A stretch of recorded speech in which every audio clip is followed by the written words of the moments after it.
Ahojte, zdravím vás a súčasne vás vítam pri prvom videu z minisérie videí, ktorý som si pre vás pripravila na tému čakry. A keďže máme 7 čakier, bude to 7 videí, kde si v každom zvlášť už konkrétnym spôsobom povieme o jednej čakre, aké je jej dominantné postavenie v rámci našeho života, našeho zdravia a tiež si povieme, ako sa môže prejavovať energetická nerovnováha v danej čakre. A keď porozumieme čakrám, ich funkciám, ukážeme si jednu balančnú techniku, ktorú môžeme na harmonizáciu čakier využiť. Takže toto nás všetko čaká v ďalších videách a keďže je toto úvodné video, možno pár slov o tom, čo sú to vlastne čakry. Čakra, náuka o čakrách vychádza z indickej filozofie, kde sú čakry považované za transformátory univerzálnej energie, ktorá vstupuje do našeho tela pre jeho vlastné účely, pre využitie. A možno je vám teória energií trošku vzdialená, ale určite ste vo svojom živote použili už termín ako dnes nemám žiadnu energiu, alebo tento človek mi vysal všetku moju energiu, moje energetické zásoby sú vyčerpané, alebo naopak. Dnes srším neoblomnou energiou a dokážem zvládnuť všetko to, čo si dnes predstavujem, že zvládnem. A hovorili sme, že čakry sú krmené univerzálnou energiou. Teda, čo je to univerzálna energia? Pre nás je primárnym zdrojom univerzálnej energie svetlo a zdrojom svetla je slnko. A i keď je od nás slnko vzdialené 150 miliónov kilometrov, svetlo, univerzálna energia, dokáže prekonať túto vzdialenosť za 8 minút. A svetlo, i keď sa zdá, že je biele, v skutočnosti vôbec nie je bielym. Na tento poznatok prišiel už Isaac Newton, kedy zistil, že svetlo je v skutočnosti zloženým svetlom. Skladá sa z rôznych vlnových dĺžok, ktoré my vnímame ako farebné spektrum, ako farby dúhy. Napríklad svetlo s vlnovou dĺžkou 760 nanometrov je typické pre červenú škálu farebného spektra. Na druhej strane svetelná vlna s hodnotou s dĺžkou 380 nanometrov je typická pre fialovo-purpurovú stranu farebného spektra. A medzi týmito dvoma koncami sa nachádzajú všetky farby, ktoré vnímame ako farby dúhy. A tu dochádza k vzájomnému spojeniu s čakrami, pretože každá čakra má svoju dominantnú farbu. Napríklad základná čakra žiari na červeno. Je pre ňu typická červená farba, takže bude primárnym príjimateľom svetelnej vlny v hodnote 760 nanometrov. A takto by sme mohli pokračovať ďalej všetkými čakrami. Pre nás je však dôležité mať otvorené a harmonizované všetky energetické centrá. V praxi to vyzerá tak, že keď vám napríklad kolegyňa alebo manžel povie dnes doslova žiariš. Je to len výsledok toho, že naše energetické centrá, naše čakry sú harmonizované a dokážu svetelné vlny vyžarovať. Pretože to je základný rys svetla, tak sa svetlo správa. Bude svetlo absorbované alebo reflektované. Čo záleží od toho, v akom stave sa nachádzajú naše energetické centrá. Čiže cieľom našej série je otvoriť, harmonizovať všetky svoje čakry, aby sme dokázali svetlo vyžarovať, aby sme žiarili a rozžiarili celú našu osobnosť. A keďže porozumieme čakrám, vieme, aké ich poslanie a funkcie, ukážeme si jednu techniku v tejto sérii, ktorou budeme energetické centrá harmonizovať. Je mnoho spôsobov, ako to urobiť. Napríklad v kurze color terapie hovoríme o farbách, čiastočne v Bachovej terapii Bachové kvapky priraďujeme k určitým farbám a teda čakrám, ale je široká škála možností, ako harmonizovať svoje energetické centra, čo závisí od toho, čomu vy veríte, čo s vami rezonuje. Pre túto sériu ja som si vybrala ako spôsob harmonizácie somatické cvičenia. Soma znamená telo, čiže budeme pracovať priamo so svojím telom na to, aby sme naše čakry harmonizovali. Prečo práca s telom? Pretože telo si pamätá všetko. Pamätá si všetko, aj to, na čo my nemáme pamäťovú referenciu. Všetko je ukotvené v našej architektúre nervového systému. A náš nervový systém je jeden obrovský superskener a skenuje 24 hodín, 7 dní v týždni všetko to, čo sa deje vo vnútri nás, v našom prostredí a v našej interakcii, v našej komunikácii s ostatnými. A keď vyhodnotí náš nervový systém určitý vstup ako potenciálne nebezpečný, čo môže byť úplne niečo banálne, ako napríklad vyššia postava, naše telo reaguje. Naše telo vie o tom ako prvé. Je to ten šiestý zmysel, ktorý cítime na našom tele, na našej telesnej fyziológii. Následne nám limbický systém poskytne emóciu k danému telesnému pocitu a náš racionálny mozog, ten má rád veci pekne vysvetlené a usporiadané, ten nám poskytne myšlienku alebo príbeh, ktorý si nesieme o sebe samom a o živote, v ktorom žijeme. Takže práca s telom je jednou z možností, ako upraviť svoje telo, aby sa cítilo dostatočne bezpečne. A pocit bezpečia je výlučne telesným pocitom.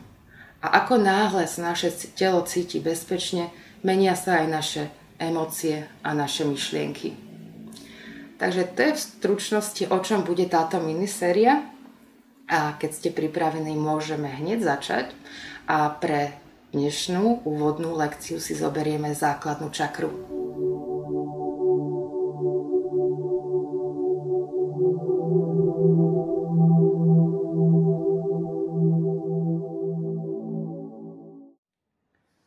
Základná čakra. Základná čakra sa nachádza na konci našej chrbtice v oblasti kostrče a je pre ňu dominantná červená farba. Začína byť aktívna hneď po našom narodení, pretože základným pojmom pre základnú čakru je pocit bezpečia. Pocit bezpečia je našou základnou biologickou potrebou. Potrebujeme sa cítiť bezpečne sami so sebou, v našom vonkajšom prostredí a v našej každodennej interakcii a komunikácii s ostatnými. Keď sa cítime bezpečne, vidíme celú škálu možností. Môžeme sa orientovať v priestore, pretože nám nič nehrozí. Je to ten pocit bezpečia, ktorý je výlučne telesným pocitom. Len v tomto stave môžeme byť hravým, kreatívnym, cítiť súcit s ostatnými, byť sociálne angažovaný. Inak to nejde. A toto je poslanie a posolstvo základnej čakry. Pokiaľ dôjde k energetickej nerovnováhe, môžeme ísť dvoma cestami. Na jednej strane môže byť energetické centrum poddimenzované, to znamená, že nemá dostatok energie alebo nedokáže prijať dostatočné množstvo energie. A na druhej strane môže byť predimenzované, príliš otvorené. A keď je energetické centrum príliš otvorené, príliš veľa energie reflektuje smerom von do vonkajšieho prostredia. Keď sa necítim bezpečne a moje energetické centrum je príliš otvorené, pre mňa sú charakteristické červené emócie ako agresivita, impulzivita, napätie, zvýšená aktivita. Používam svoje veľké svaly. Keď nepoužívam svoje veľké svaly, možno používam veľké a urážlivé slová. To je len dôsledok toho, že energetické centrum je príliš otvorené a príliš veľa univerzálnej energie červeného farebného spektra reflektuje von.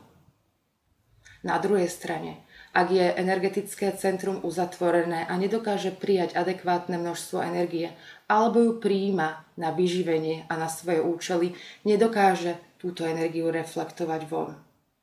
Vtedy sa cítime ako ten slimák, ktorý volí ako svoju stratégiu stiahnutie sa do svojej ulity. Nezáleží mu na nikom a na ničom. Nemá dostatok energie, fyzickej sily a vitality, aby zvládol čokoľvek. Aby zvládol prekonať dané stresové obdobie alebo udalosť, ktorú jeho nervový systém vyhodnotil ako nebezpečnú. Takže to sú dva extrémy, ako sa môže prejavovať nerovnováha energetického prúdenia základnou čakrou. Základná čakra je naša fyzická aktivita, vitalita, energia. Viaže sa výlučne k fyzickému telu. A našim cieľom je harmonizovať toto energetické centrum. Či už je energie príliš veľa, alebo je energie príliš málo. budeme pracovať, ako som v úvode spomenula, na somatických cvičeniach a budeme pracovať priamo so svojím telom na otváranie základnej čakry alebo harmonizáciu základnej čakry.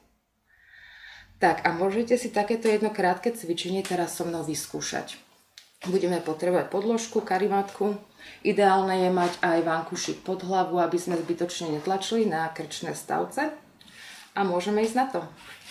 Láhneme si na chrbát, pretože toto je východisková pozícia, tak ako sme prišli na tento svet. Upravíme si podložku pod hlavou, ak ju používame. Nohy máme pokrčené v kolenách. A jednu ruku si umiestnime na oblasť panvy a jednu na oblasť srdca.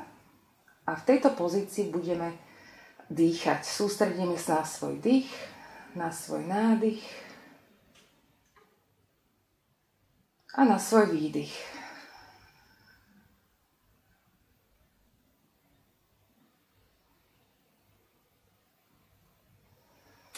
Môžeme si zavrieť oči, aby sme sa plne sústredili na svoje dýchanie.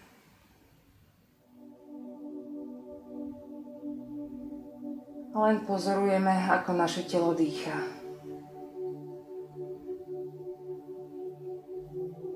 Každý nádych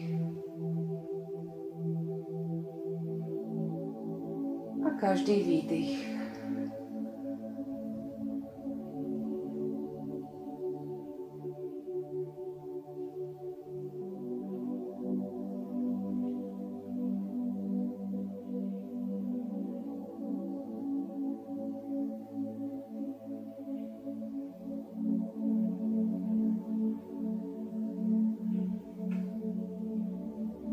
Keď sa nám objavujú myšlienky,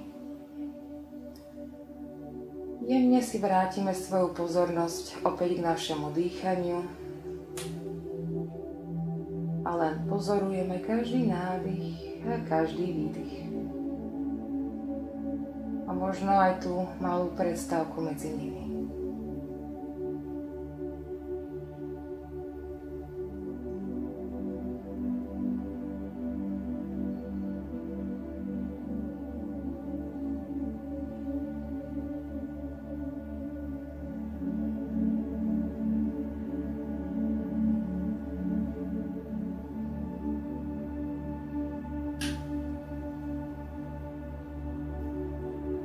Tak a pomaly si ukončíme svoje dýchanie.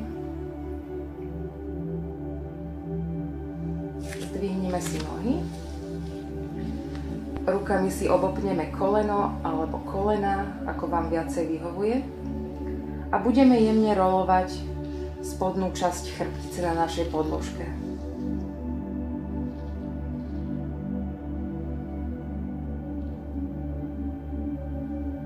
A opäť len jednoducho vnímame, ako cítime tento jemný pohyb.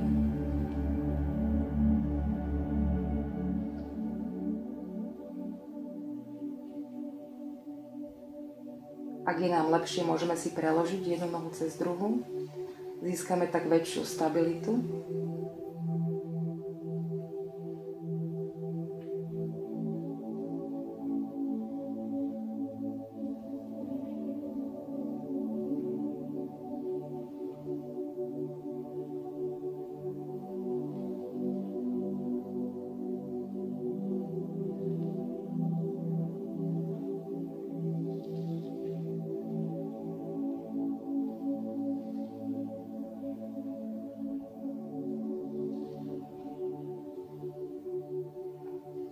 A len vnímame, ako cítime tento pohyb.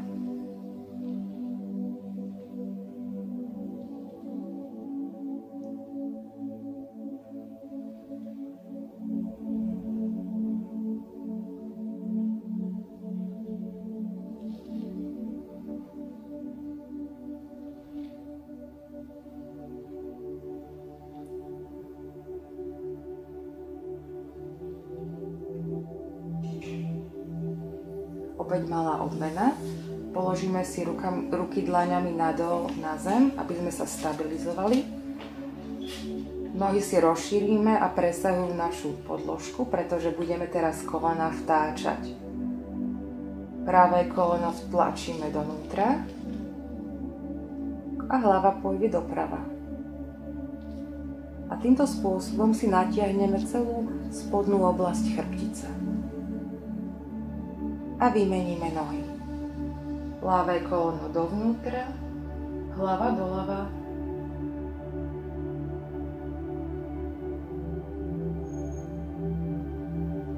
A teraz budeme pomaly striedať obidve končatiny.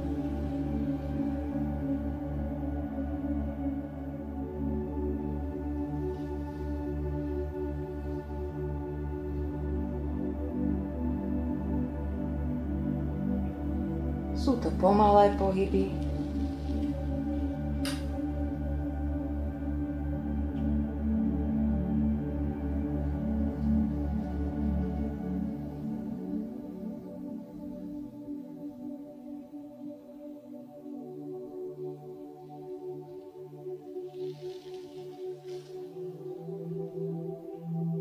Vtáčame len do takej miery, kam nás koleno pustí.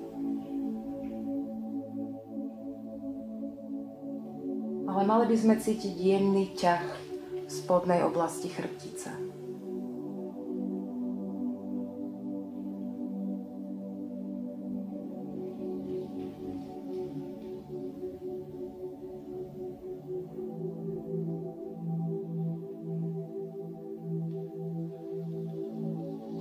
Posledný krát.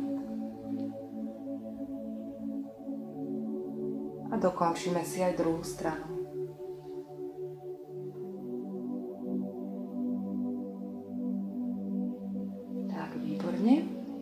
Teraz si spojíme naše šlapy nôh a vytvoríme pomyselnú žabu. Ruku si opäť umiestnime na oblasť panvy, druhou ruku do oblasti srdca a opäť sa sústredíme len na naše dýchanie.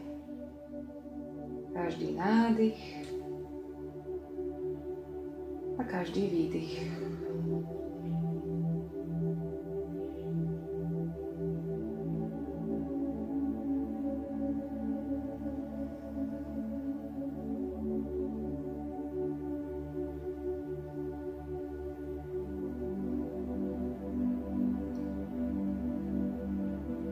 Rukami na svojom tele dávame nášmu telu pocítiť, že je v bezpečí.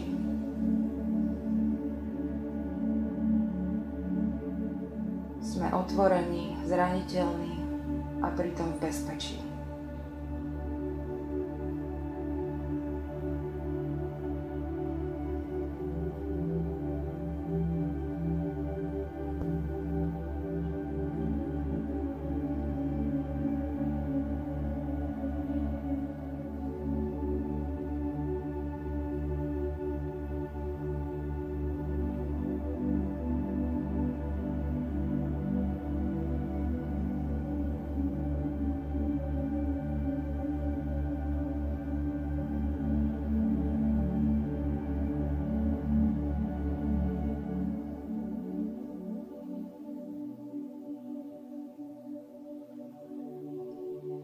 Dokončíme si svoj výdych.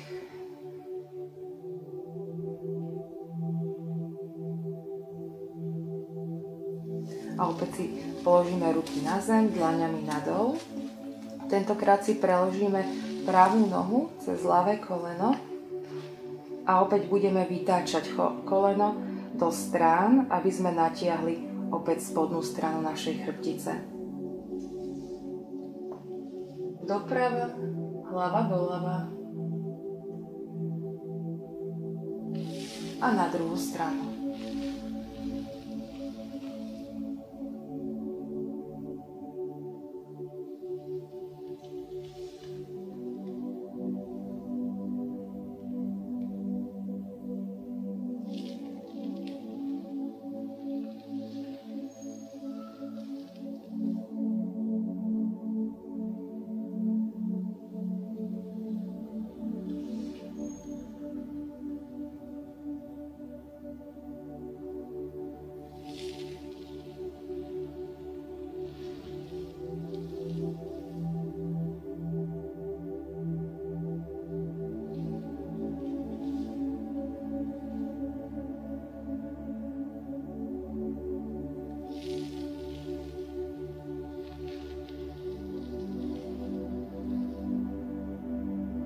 Výborne. Dostaneme sa na stred a vymeníme končatiny. A opäť pretáčame. Koleno, noha doprava, hlava doľava. A na opačnú stranu. Neponáhľame sa.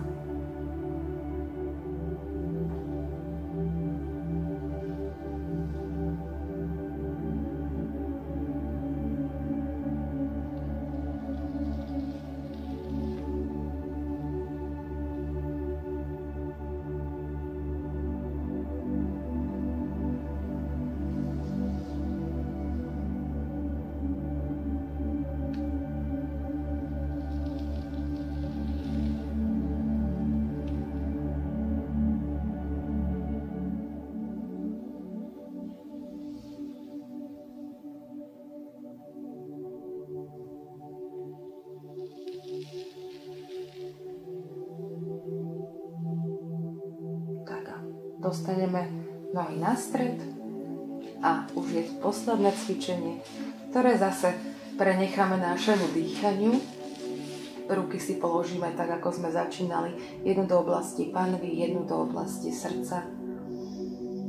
A už len necháme naše telo voľne dýchať.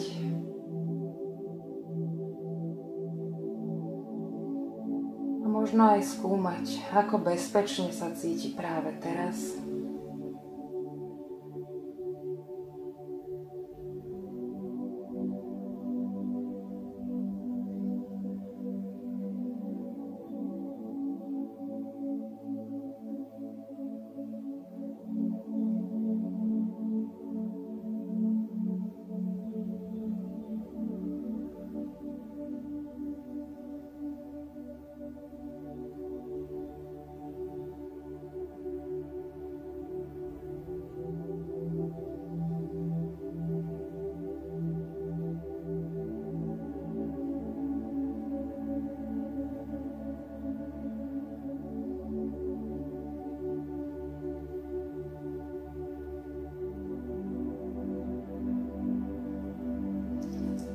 A v tejto pozícii vy môžete zostať tak dlho, ako si budete prijať. A skutočne skúmať, či došlo k nejakým zmenám v rámci vašeho fyzického tela. Možno k jemným posunom na úrovni vašich emócií, myšlienok.